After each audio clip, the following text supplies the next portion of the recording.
Empresa feitas para vencer. Capítulo 7. Aceleradores tecnológicos. A maioria dos homens prefere morrer a ter de pensar. E muitos morrem. Bertrand Russell. No dia 28 de julho de 1999, a Drugstore.com, uma das primeiras farmácias da internet, abriu seu capital e vendeu parte de suas ações ao público. Poucos segundos após o início da venda, o valor das ações quase triplicara, até atingir $65 por ação. 4 semanas depois, as ações fechavam no altíssimo patamar de $69, gerando uma valorização de mercado superior a 3,5 bilhões de dólares. Nada mal para um empreendimento que iniciará a venda de produtos há menos de 9 meses, tinha menos de 500 empregados, não tinha a menor perspectiva de pagar dividendos aos acionistas durante anos, se não décadas, e planejava, deliberadamente, perder centenas de milhões de dólares, antes de gerar um único dólar de lucro. Qual foi a lógica que as pessoas usaram para justificar esses números tão extraordinários? A nova tecnologia vai mudar tudo, rezava a lógica. A internet vai revolucionar completamente todos os tipos de negócio, anunciavam os gurus. É a grande venda de lotes na internet. Chegue primeiro, chegue rápido, construa sua participação no mercado, não importa que custo, e você vencerá, gritavam os empreendedores. Entramos num momento memorável da história, em que a própria ideia de tentar construir uma empresa que prima pela excelência parecia singular e ultrapassada. Feita para voar tornou-se o mantra do dia. Simplesmente diga às pessoas que você está fazendo alguma coisa, qualquer coisa, ligada à internet, e plim, você se torna rico ao passar suas ações ao público, mesmo que não tenha tido lucro, ou nem mesmo tenha uma empresa real. Para que se dar ao trabalho de ir da construção à ruptura, criando um modelo que realmente dá certo, quando você poderia apregoar nova tecnologia, ou nova economia, e convencer as pessoas a lhe darem centenas de milhares de dólares?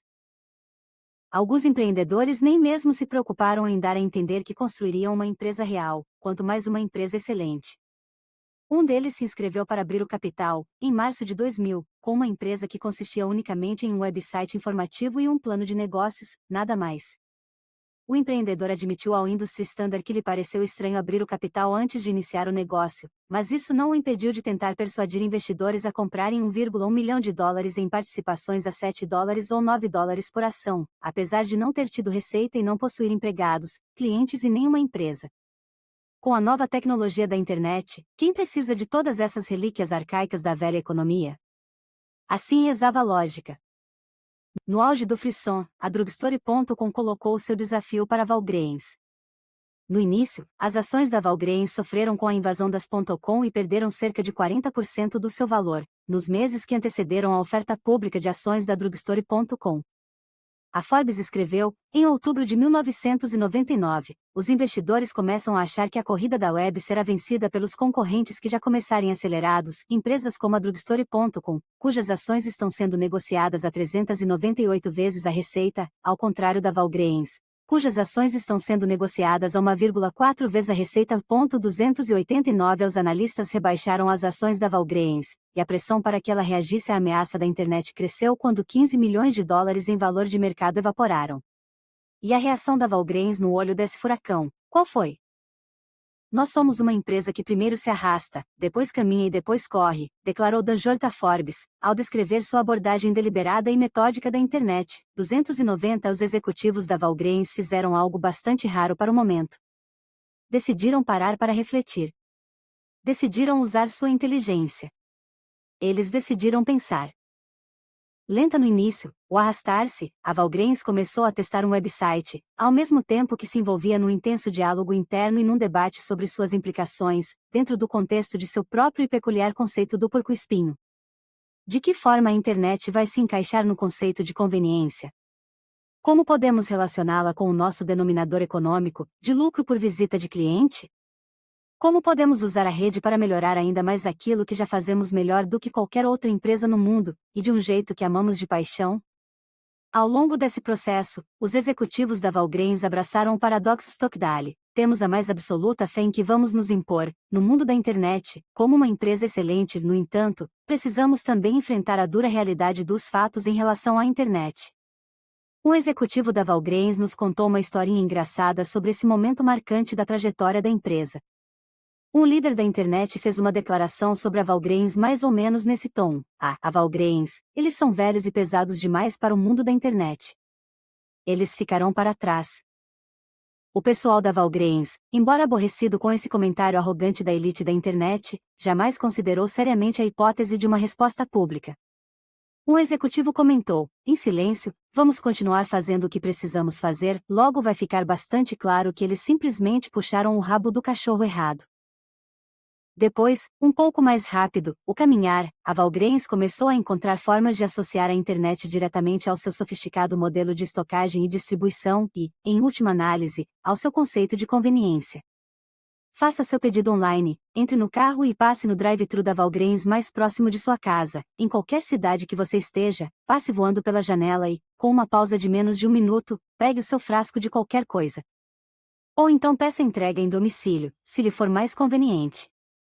Não houve nenhuma corrida desenfreada e repentina, nem publicidade, nem bravata, apenas a busca deliberada e calma do entendimento, seguida de próximos passos igualmente deliberados e calmos. Depois, finalmente, o correr, a Valgriens apostou grande, lançando um site na internet tão sofisticado e bem elaborado como a maioria das .com. Logo antes de escrevermos este capítulo, em outubro de 2000, entramos na internet para testar o Valgriens.com. Consideramos o site fácil de usar, assim como o sistema de entregas nos pareceu tão confiável e tão bem bolado quanto a Amazon.com, a empresa que dominava o e-commerce, naquela época. Precisamente um ano depois do artigo da Forbes, a Valgriens havia descoberto como utilizar a internet para acelerar o momentum e torná-lo muito mais forte e duradouro. E anunciou, em seu website, lógico, um aumento significativo de postos de trabalho, para dar suporte ao seu crescimento contínuo. Desde o seu nível mais baixo, registrado em 1999, em meio às profundezas do medo das .com, o valor acionário da Valgriens praticamente dobrou em um ano. E o que foi feito da Drugstore.com? Como continuava a acumular perdas vultosas, a empresa anunciou uma demissão em massa, para segurar o caixa. Em seu nível mais alto, pouco mais de um ano antes, as ações da Drugstore.com eram negociadas a um preço 26 vezes maior do que o vigente no momento em que eu escrevia este livro. A empresa havia perdido quase todo o seu valor inicial, 291, enquanto a Valgriens começou se arrastando, para depois caminhar e depois correr. A Drugstore.com adotou exatamente o ritmo contrário. Talvez a Drugstore.com venha a conceber um modelo duradouro e que funcione, e se torne uma empresa excelente. Mas jamais se tornará excelente por causa de tecnologia brilhante, publicidade ou de um mercado acionário irracional. Ela só se tornará uma empresa excelente se descobrir como aplicar a tecnologia a um conceito coerente, que reflita a compreensão dos 3 círculos. A tecnologia e o conceito do porco-espinho. Bem, você deve estar pensando, mas o frisson da internet é apenas uma bolha especulativa que arrebentou. E daí? Todo mundo sabia que essa bolha era insustentável, que simplesmente não podia durar. O que isso nos ensina sobre o processo de uma empresa deixar de ser boa e passar a primar pela excelência? Com toda clareza, o ponto central deste capítulo tem pouco a ver com as especificidades da bolha da internet em si. As bolhas vêm e vão. Aconteceu com as ferrovias. Aconteceu com a eletricidade. Aconteceu com o rádio. Aconteceu com o microcomputador. Aconteceu com a internet. E vai acontecer de novo, com todas as tecnologias novas e surpreendentes. No entanto, ao longo de todas essas mudanças, empresas excelentes se adaptaram e permaneceram. Na verdade, a maioria das empresas realmente excelentes dos últimos 100 anos, do Walmart a Valgriens, da Procter & Gamble a Kimberly-Clark, da Merck a Abbott, têm suas raízes firmes ao longo de múltiplas gerações de mudanças tecnológicas, independentemente de ser a eletricidade, a televisão ou a internet. Elas se adaptaram antes e ressurgiram excelentes. As melhores vão se adaptar de novo. Mudança induzida pela tecnologia não é nada de novo. A verdadeira pergunta não é qual é o papel da tecnologia. Em vez disso, a grande dúvida é: de que forma as empresas que trilharam o caminho da excelência pensam diferente sobre tecnologia? Poderíamos ter previsto que a Valgriens acabaria descobrindo a internet. A empresa já tinha uma história de investir alto em tecnologia, muito antes de outras empresas do mesmo setor se tornarem experientes em tecnologia. No início da década de 1980, ela foi a pioneira num poderoso sistema de rede chamado Intercom.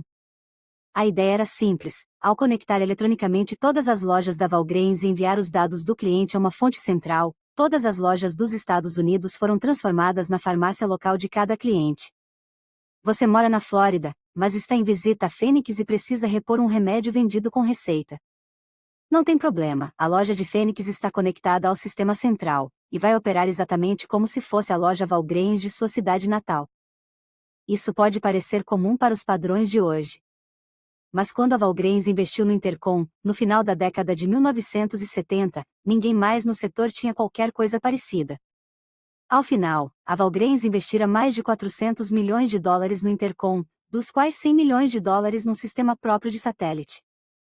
Visitar a central do Intercom, apelidada de Estação Walgreens Terra, é como fazer uma turnê pelo Centro Espacial da NASA, com seu impressionante arsenal de sofisticadas engenhocas eletrônicas, escreveu um jornal de negócios. A equipe técnica da Walgreens foi treinada e se especializou na manutenção de cada detalhe tecnológico, em vez de depender de especialistas de fora. E não parou por aí. A Walgreens foi pioneira no uso de scanners, robótica, controle computadorizado de estoques e sistemas avançados de busca em depósitos. A internet é apenas mais uma etapa, dentro de um padrão contínuo. A Walgreens não adotou toda essa tecnologia avançada só por ser tecnologia avançada, ou por medo de ficar para trás. Não, ela usou a tecnologia como uma ferramenta para acelerar o momentum, após chegar ao ponto de ruptura, e associou a tecnologia diretamente ao seu conceito do porco-espinho. As farmácias com serviços de conveniência deveriam aumentar o lucro por visita de cliente. Uma parte interessante: na época em que a tecnologia se tornava cada vez mais sofisticada, no final da década de 1990, o responsável pela área de tecnologia era, na verdade, prático de farmácia registrado, nada parecido com um guru tecnológico. A Walgreens continuou absolutamente clara em seus propósitos: o seu conceito do porco-espinho é que orientaria o seu uso da tecnologia, e não o inverso. O caso da Walgreens reflete um padrão geral. Em todos os casos de empresas feitas para vencer, encontramos sofisticação tecnológica. No entanto, nunca era a tecnologia por si só, e sim o pioneirismo na aplicação de tecnologias criteriosamente selecionadas. Todas as empresas que deixaram de ser boas para se tornar excelentes foram pioneiras na aplicação da tecnologia, mas as tecnologias propriamente ditas variavam bastante, ver a tabela na página 204. A Kroger, por exemplo, foi uma das pioneiras na aplicação de leitores de códigos de barra, o que ajudou a empresa a disparar na frente da IP ao fazer a ligação entre as compras de balcão e o gerenciamento de estoques. Talvez isso não pareça muito interessante: gerenciamento de estoques não é um assunto que costume prender muito a atenção dos leitores. Mas pense nisso da seguinte forma: imagine entrar num depósito e, em vez de ver caixas de cereais e caixotes de maçãs, encontrar pilhas e pilhas de notas de dólar, centenas de milhares e milhões de notas fresquinhas, quentes e crocantes de dólar, todas arrumadas em estrados e empilhadas até o teto. É exatamente assim que você deve encarar o estoque. Cada caixa cheia de latas de cenoura não é apenas uma caixa cheia de latas de cenoura, é grana. E será grana inútil e parada, até que você venda essa caixa cheia de latas de cenoura. Agora, lembre-se de como a Kroger acabou sistematicamente com suas pequenas e desajeitadas lojas de hortifrutis e as substituiu por superlojas excelentes, lindas e iluminadas. Realizar essa missão exigiu, em última análise, mais de 9 milhões de dólares em investimentos, dinheiro que, de alguma forma, teve de ser tirado do próprio negócio de hortifrutis, que tem uma margem pequena. Para colocar isso em perspectiva, a Kroger colocou mais do dobro de seus lucros anuais totais em despesas de capital, na média, todos os anos, durante 30 anos. Mais impressionante ainda, a despeito de assumir 5,5 bilhões de dólares de dívidas em papéis de alto risco para pagar, de uma só vez, dividendos de $40 por ação, mais uma debênture de $8, para afastar os especuladores da corporação em 1988, a Kroger prosseguiu em seu dispendioso processo de renovação ao longo das décadas de 1980 e 1990. A Kroger modernizou e transformou todas as suas lojas, melhorou a experiência de compra do consumidor, expandiu radicalmente a variedade dos produtos oferecidos e pagou bilhões de dólares em dívidas. A utilização da tecnologia de leitoras de códigos de barra para tirar milhões de notas de dólar fresquinhas e instalando do depósito e lhes dar melhor destino se tornou um elemento-chave na capacidade da empresa para exibir seus truques mágicos, tirando não apenas um ou dois, mas 3 coelhos de uma vez da cartola. A Gillette também se tornou pioneira na aplicação da tecnologia. Mas os aceleradores tecnológicos da Gillette se concentram, em grande parte, na tecnologia de fabricação. Pense na tecnologia necessária para produzir bilhões, literalmente bilhões, de lâminas de barbear de baixo custo e alta tolerância.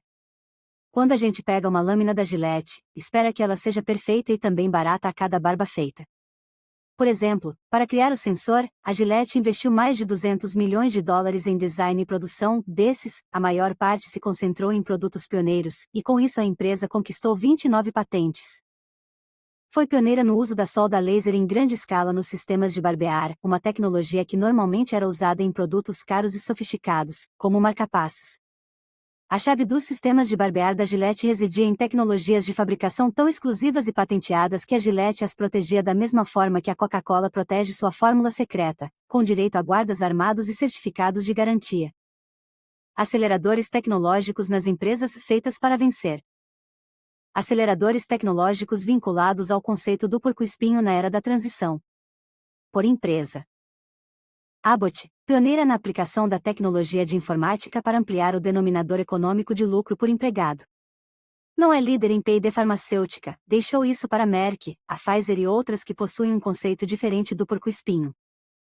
Circuit City, pioneira na aplicação de sofisticadas tecnologias de pontos de venda e controle de estoques, ligadas ao conceito de ser o McDonald's das vendas de varejo, capaz de operar com grande consistência um sistema geograficamente disperso. Fannie Mae, pioneira na aplicação de algoritmos sofisticados e análise realizadas em softwares para avaliar com mais precisão o risco de hipotecas, ampliando, assim, o denominador econômico de lucro por nível de risco. Um sistema mais inteligente de análise de risco amplia o acesso a hipotecas de casa para populações de renda mais baixa, o que tem a ver com uma paixão por democratizar a compra da casa própria.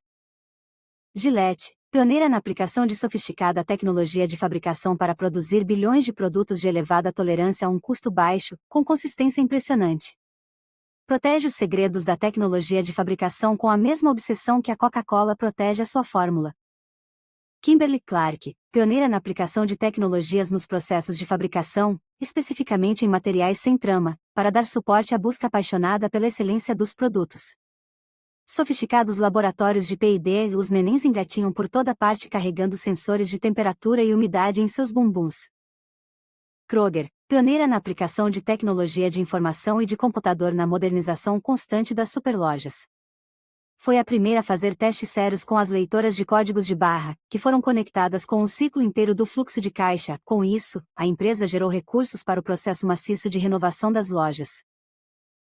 Nucor, pioneira na aplicação da mais avançada tecnologia de produção de aço em mini-usinas. Correr o mundo atrás da tecnologia mais avançada. Disposta a apostar alto, até 50% do valor líquido da empresa, em novas tecnologias que os outros consideraram arriscadas, tais como a corrida contínua de chapas finas. Philip Morris, pioneira na aplicação de tecnologias de fabricação e de embalagens. Apostou na tecnologia para fabricar as caixas de cigarro com tampa móvel, Flip Top, a primeira inovação em embalagens de cigarro em 20 anos, no setor. A primeira a adotar controle informatizado de produção. Investimentos gigantescos num centro de produção para fazer experiências, testar e refinar avançadas técnicas de produção e de qualidade. Pitney Bowes, pioneira na aplicação de tecnologia avançada nos serviços de correio. No início, isso aconteceu na forma de seladoras automáticas mecânicas. Mais tarde, a Pitney investiu pesadamente em engenharia elétrica, de software, de comunicações e de internet, para criar as mais sofisticadas máquinas para infraestrutura de escritórios. Fez vultosos investimentos em P&D para reinventar a tecnologia básica da seladora automática, na década de 1980. Walgreens, pioneira na aplicação das comunicações via satélite e da tecnologia de rede de computadores em conexão com seu conceito de lojas de conveniência em cada esquina, sob medida para as necessidades especiais de cada local e ambiente demográfico. Um grande investimento num sistema de satélite que conectava todas as lojas em uma rede gigantesca como se fosse uma única farmácia da esquina. Como uma viagem pelo centro espacial da NASA. Wells Fargo, pioneira na aplicação de tecnologias que aumentariam o denominador econômico de lucro por empregado. Foi a primeira a disponibilizar os serviços bancários 24 horas por telefone, uma das primeiras a adotar os caixas eletrônicos, a primeira a oferecer aos clientes a opção de movimentar fundos mútuos num caixa eletrônico, pioneira na disponibilização de serviços bancários eletrônicos e via internet. Pioneira no uso de matemática sofisticada para conduzir melhores avaliações de risco de empréstimos. A tecnologia como acelerador, e não como gerador de velocidade. Quando Jim Johnson se tornou o CEO da Fannie Mae, como sucessor de David Maxwell, ele e sua equipe de liderança contrataram uma empresa de consultoria para conduzir uma auditoria tecnológica.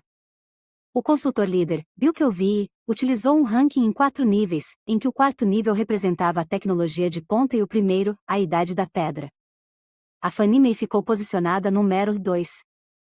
Então, de acordo com o princípio do primeiro quem, a empresa contratou Kelvey para fazê-la andar, nesse aspecto.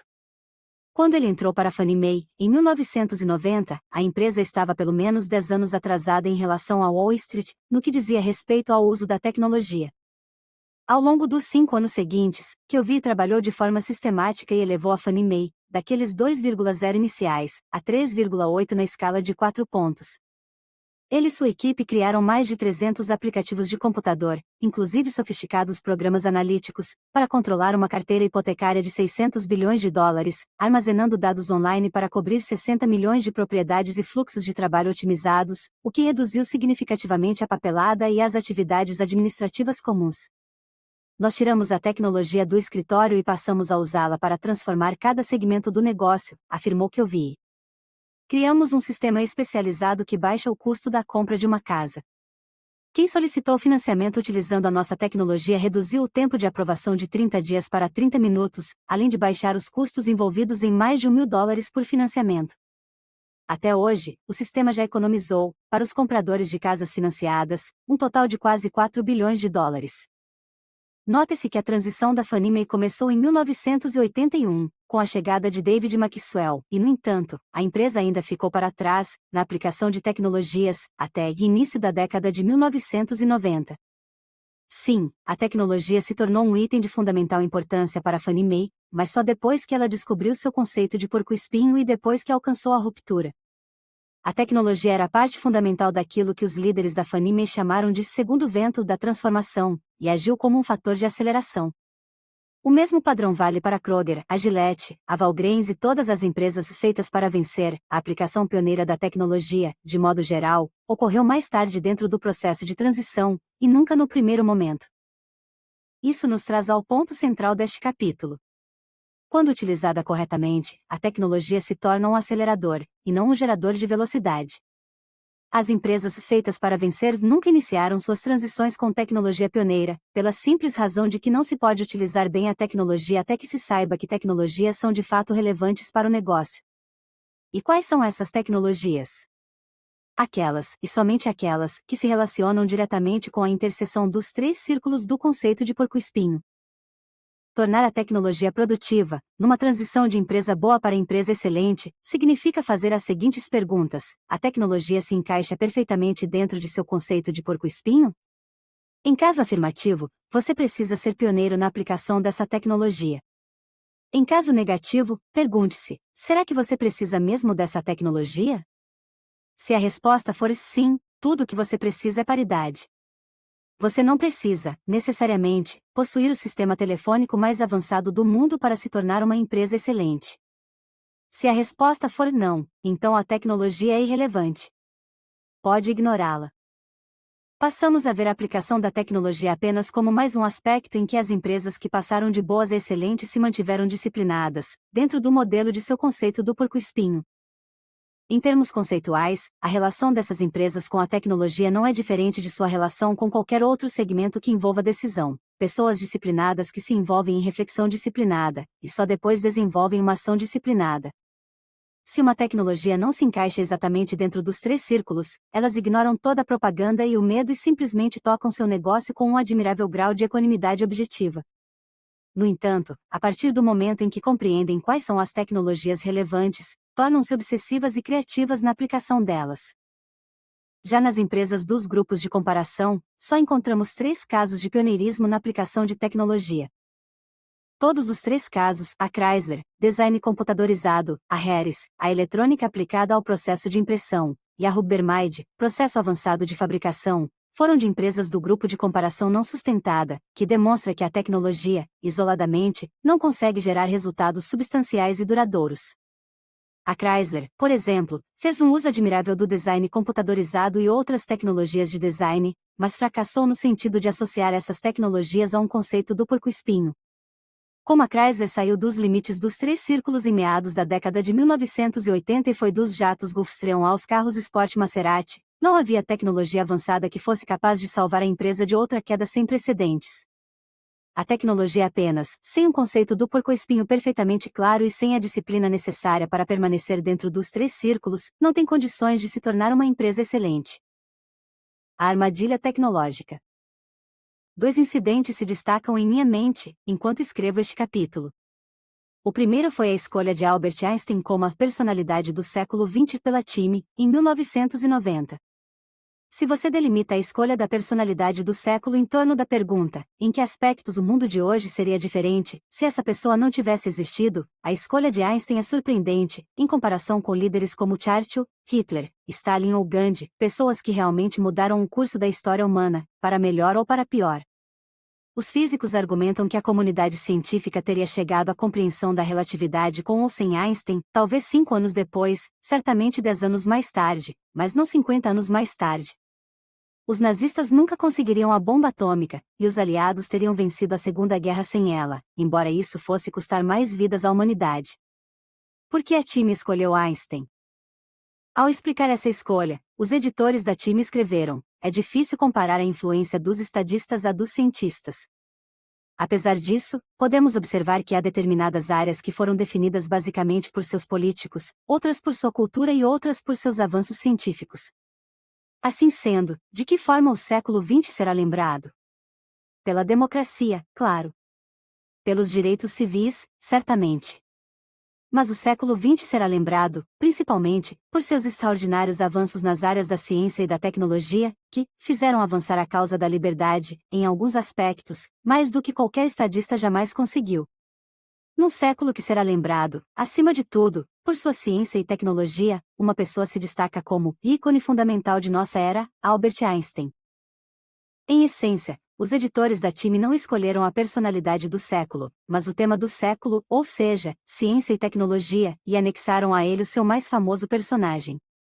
É interessante que, apenas alguns dias antes da divulgação do nome de Einstein, a Time anunciou o nome de sua personalidade do ano de 1999. E quem a revista escolheu? Ninguém menos que Jeff Bezos, da Amazon.com, o garoto propaganda número 1 do e-commerce. Mais uma vez, o reflexo de nossa obsessão cultural pelas mudanças provocadas pela tecnologia.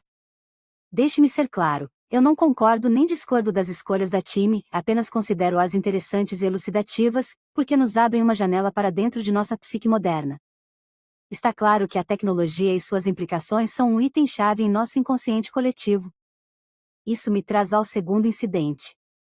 Fiz uma curta interrupção no rigoroso trabalho de escrever este livro para viajar até Minnesota e ministrar algumas palestras no Masters Forum.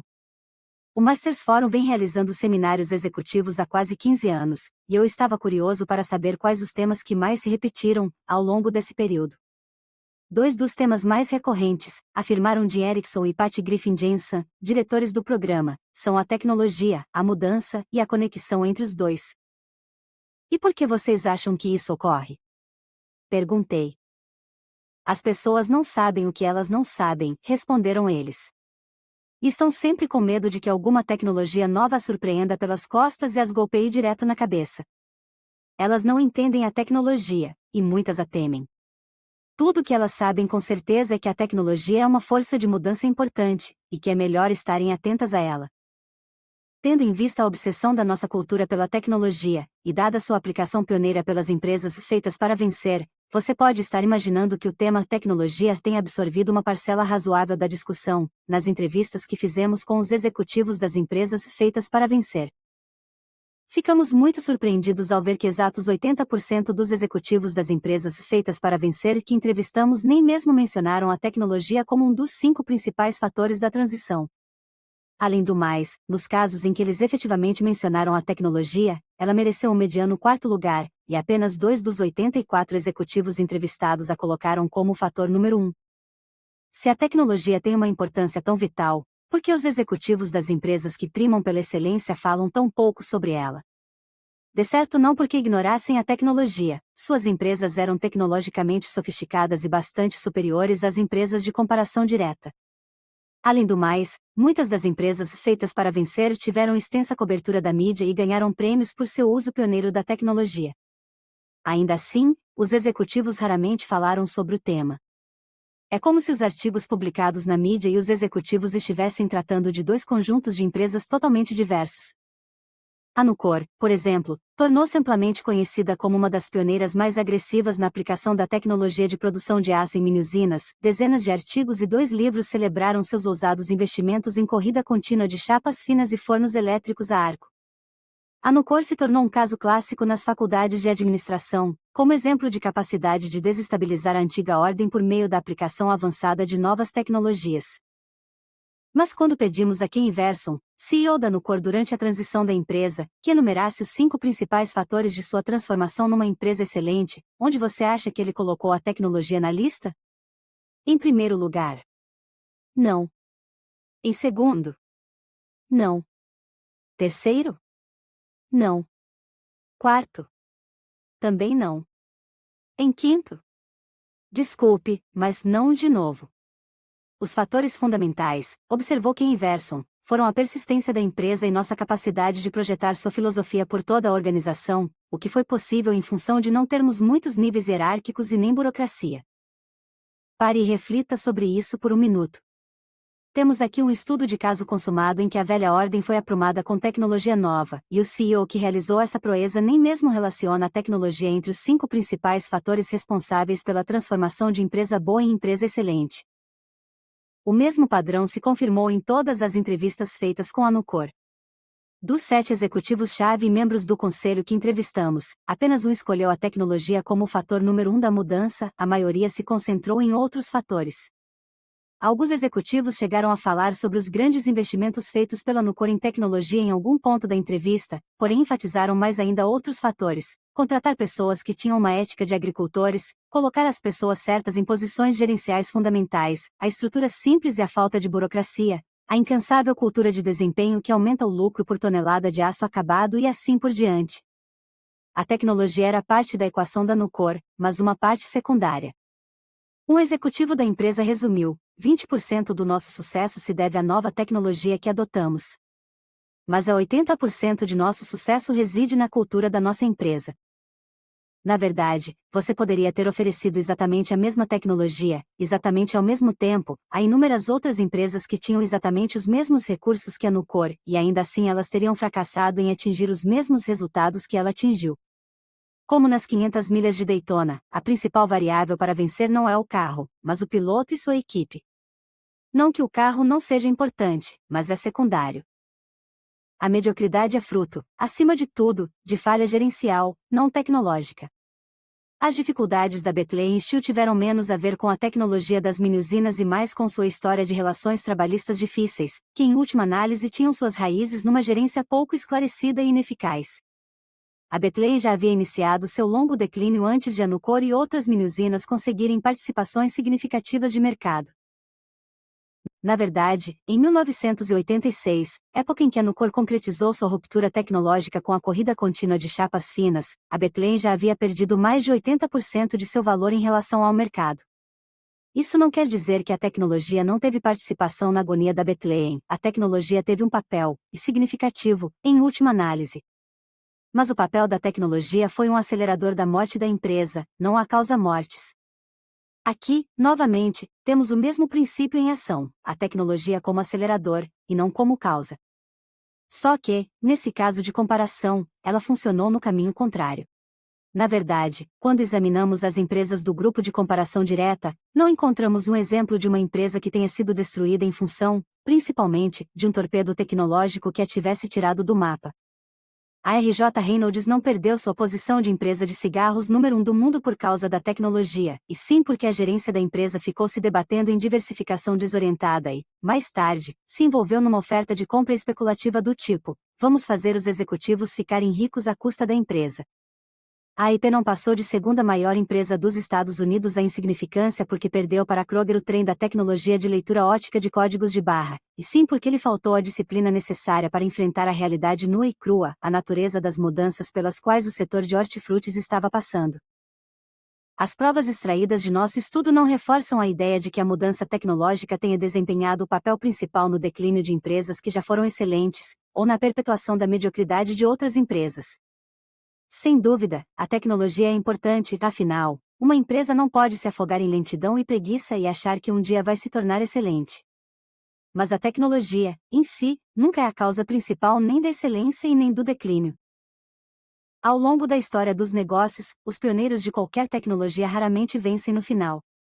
O VisiCalc, por exemplo, foi a primeira grande planilha de cálculo dos computadores pessoais. E onde está o VisiCalc hoje? Você conhece alguém que ainda use? E o que dizer da empresa que o lançou? Acabou, não existe mais. O VisiCalc acabou perdendo terreno para o Lotus 1, 2 e 3, que, por sua vez, perdeu para o Excel. A Lotus acabou entrando num processo de correr atrás do próprio rabo, e só se salvou com a compra pela IBM. Da mesma forma, os primeiros computadores portáteis surgiram em empresas hoje falecidas, como a Osborne. Atualmente, usamos computadores portáteis fabricados, principalmente, por empresas como a Dell e a Sony. Este padrão do segundo, ou terceiro ou quarto, seguidor derrotar os primeiros desbravadores aparece ao longo de toda a história das transformações tecnológicas e econômicas. A IBM não foi a primeira líder na área de computadores. Ela estava tão atrás da Remington Rand, que tinha o Univac, o primeiro computador que foi sucesso comercial em larga escala, que as pessoas chamaram seu primeiro computador de Univac da IBM. A Boeing não foi a pioneira nos jatos comerciais. Quem começou foi a de Havilland, com o Cometa, mas a empresa perdeu terreno quando um de seus primeiros jatos explodiu em pleno ar, não era exatamente o melhor momento para construir uma marca. A Boeing, mais lenta no aspecto mercadológico, investiu em construir os jatos mais seguros e confiáveis, e dominou o mercado das linhas aéreas por mais de 3 décadas. Eu poderia encher páginas e mais páginas com exemplos. A GE não foi a pioneira do sistema elétrico AC, e sim a Westinghouse. A Palm Pilot não foi a pioneira dos assistentes digitais pessoais, foi a Apple, com o seu famoso Newton. A AOL não foi a pioneira em explorar a comunidade da internet, mérito cabe à CompuServe e à Prodigy. Poderíamos fazer uma longa lista de empresas que foram líderes em tecnologia, mas que não conseguiram se tornar excelentes no final. Só a lista, em si, seria sem dúvida fascinante, mas todos os exemplos apenas confirmariam uma verdade básica: a tecnologia não pode transformar um bom empreendimento numa empresa excelente, nem evitar o desastre por si só. A história nos ensina repetidamente essa lição. Analise a derrota dos Estados Unidos no Vietnã.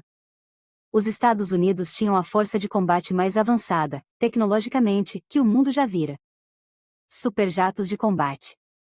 Quilômetros de sensores de fronteira de alta tecnologia. Armas ultramodernas. Computadores. Sofisticados sistemas de comunicação. Na verdade, a dependência da tecnologia criou uma falsa sensação de invencibilidade. Não faltava tecnologia aos americanos, faltava, sim, um conceito simples e coerente para aquela guerra, ao qual vincular toda aquela tecnologia. O país andou aos trambolhões, montando um monte de estratégias ineficazes, sem jamais conseguir a supremacia. Enquanto isso, as forças vietnamitas, tecnologicamente inferiores, se engajaram num conceito simples e coerente, uma guerrilha de atritos, cujo objetivo era corroer, sistematicamente, o apoio do público à guerra, dentro do próprio país. Por mais simples que fosse a tecnologia empregada pelos vietnamitas, como por exemplo o rifle AK-47, muito mais confiável e fácil de manter, no campo de batalha, do que o complicado M16, ela estava diretamente ligada àquele conceito simples. E no final, como todos sabem, os Estados Unidos, a despeito de toda a sua sofisticação tecnológica, não teve sucesso no Vietnã. Se algum dia você se pegar acreditando que a tecnologia sozinha é a chave do sucesso, lembre-se novamente do Vietnã. Na verdade, a confiança inconsequente na tecnologia é um risco, não um ativo. É claro que, quando usada corretamente e ligada a um conceito simples, claro e coerente, enraizado em profundo entendimento, a tecnologia é um motor fundamental, no sentido de acelerar o movimento para frente. Mas quando usada de forma errada, ou seja, quando a empresa se agarra a ela como solução fácil, sem ter um profundo entendimento da forma como ela se liga a um conceito claro e coerente, a tecnologia só faz acelerar a própria destruição que a empresa mesma criou. A tecnologia e o medo de ficar para trás. A equipe de pesquisadores debateu ferozmente para definir se o tópico da tecnologia merecia ou não um capítulo só seu. Precisa ter um capítulo sobre tecnologia, declarou Scott Jones. Atualmente, somos bombardeados pela importância da tecnologia, nas faculdades de administração. Se não abordarmos essa questão, deixaremos uma enorme lacuna no livro. Mas me parece, contra-argumentou Brian Larsen, que nossa descoberta a respeito de tecnologia é apenas um caso especial de ação disciplinada, e portanto pertence ao capítulo anterior. Ação disciplinada significa ficar dentro dos 3 círculos, e essa é a essência da nossa descoberta a respeito de tecnologia. Verdade, mas se trata de um caso muito especial, ponderou Scott Sederberg. Todas as empresas se tornaram grandes pioneiras na aplicação de tecnologias muito antes de o resto do mundo se tornar obcecado por tecnologia. Mas em comparação com outras descobertas, como o nível 5, o conceito do porco-espinho e o primeiro quem, a tecnologia fica parecendo uma questão muito menor, retorquiu Ember Yang. Concordo com Brian, a tecnologia é importante, mas é um subtópico da disciplina, ou talvez do volante. Discutimos durante todo o verão. Então Chris Jones, com seu jeito natural, quieto e pensativo, fez uma pergunta importantíssima.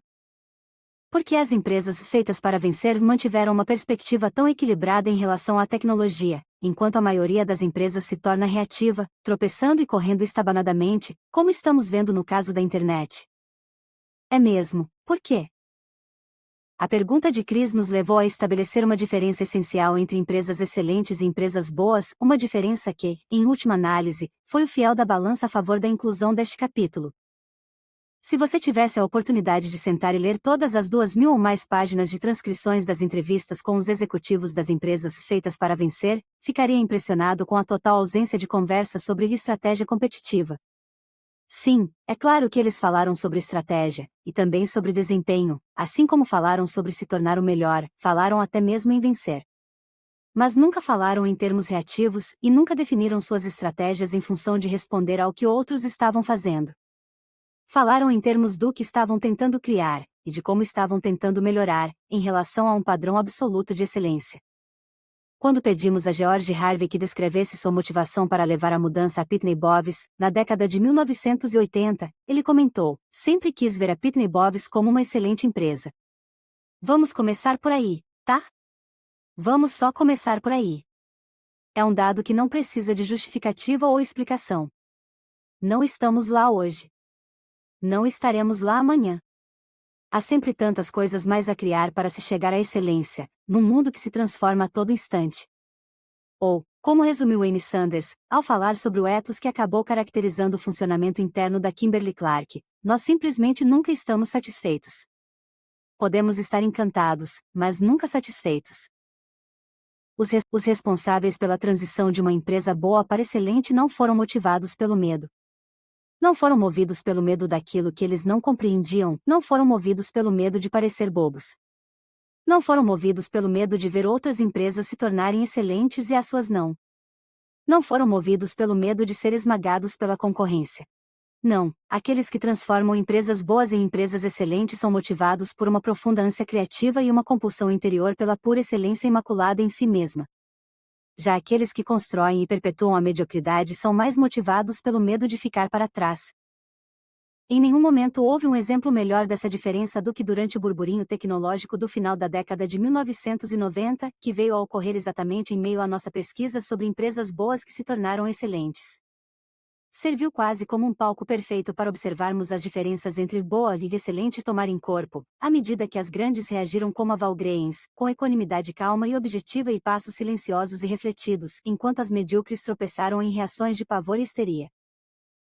Na verdade, o ponto principal deste capítulo não é a tecnologia em si.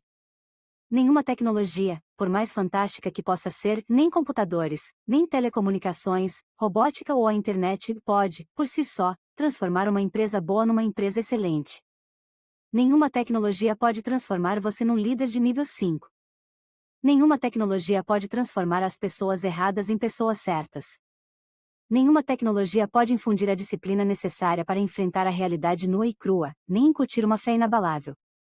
Nenhuma tecnologia pode suplantar a necessidade de um profundo entendimento dos três círculos, e a tradução desse entendimento em um conceito do porco-espinho simples. Nenhuma tecnologia pode criar uma cultura da disciplina.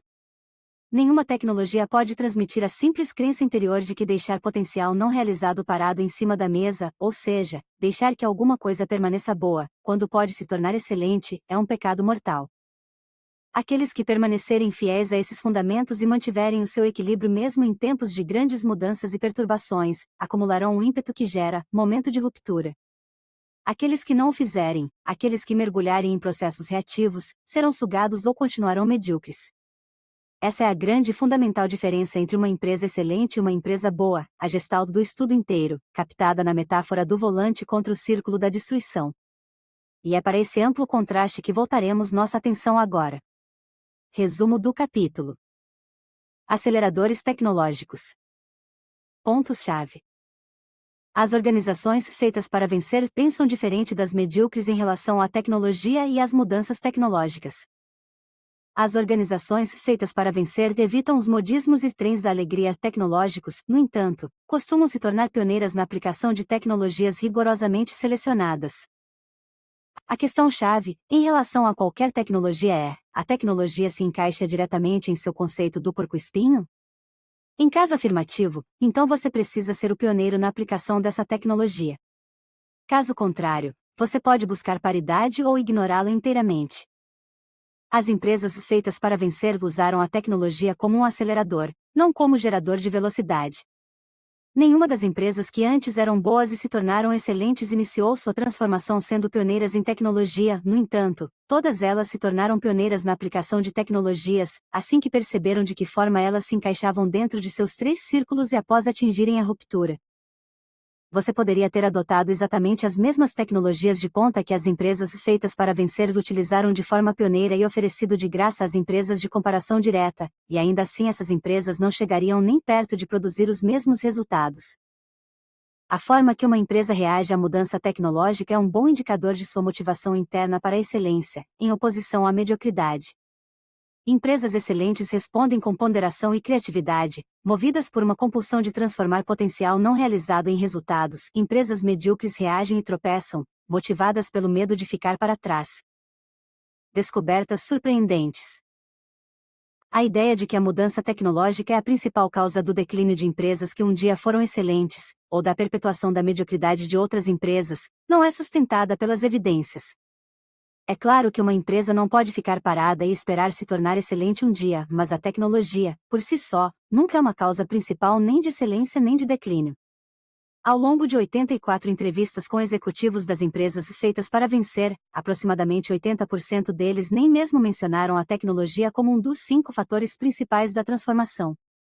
Isso é verdadeiro até mesmo em empresas que ficaram famosas por sua aplicação pioneira de tecnologias, como a Nucor. Engatinhar, andar, correr pode ser uma abordagem muito eficaz, mesmo em tempos de mudanças tecnológicas rápidas e radicais.